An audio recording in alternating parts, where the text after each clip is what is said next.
Hello again, and welcome to another reading from Close to Where the Heart Gives Out, our story of our time on the remote island of Edie in Orkney.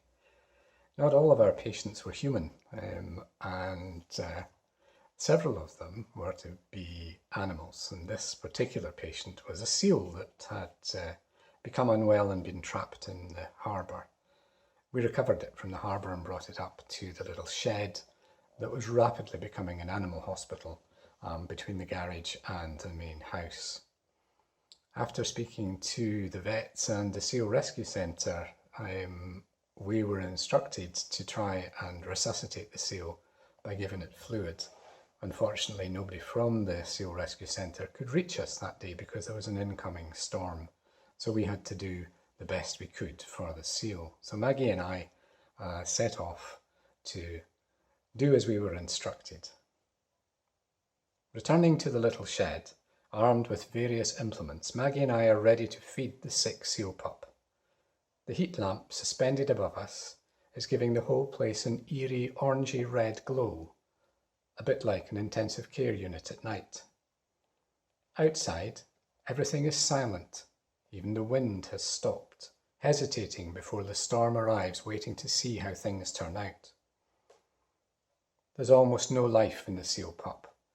Lying on the straw bed, it concentrates solely on breathing, indifferent to the clatter of buckets, syringes and tubes as we prepare for our resuscitation attempt. As we approach, the huge eyes close, and an exhausted sigh leaks from its nose as the little body slumps into the straw bed. At least, there was little life in it until we tried to take its temperature. Carefully approaching the listless form from behind, I gently lift its tail. There's nothing to see, nowhere to place the thermometer grasped in my gloved right hand. Not a flinch or a sound from the patient. Maggie positions the torch to let me see a little better. Is this where I should go? An indentation appears in front of my hand. This is as bad as putting a urinary catheter into an old woman on a foggy night, I think to myself. And then I ask myself, when did I ever try to catheterize someone on a foggy night? I might be losing it now. Gently does it. This feels right. Slip the end of the thermometer in slowly. Whoa! There are teeth everywhere. Apparently, sticking a rod up a seal's bottom has an amazing resuscitative property. I jump back instantly, deciding to mark the animal's temperature down as cold and leave it at that. And we did manage to feed the seal and give it some resuscitative fluid, and left it in the shed to rest and recover. Outside, the arrival of the storm is apparent now.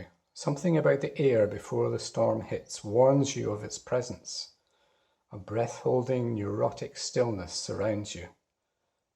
Apprehension settles on the island, creeping along the shore into the bays and over the fields of stiff, unflinching grass.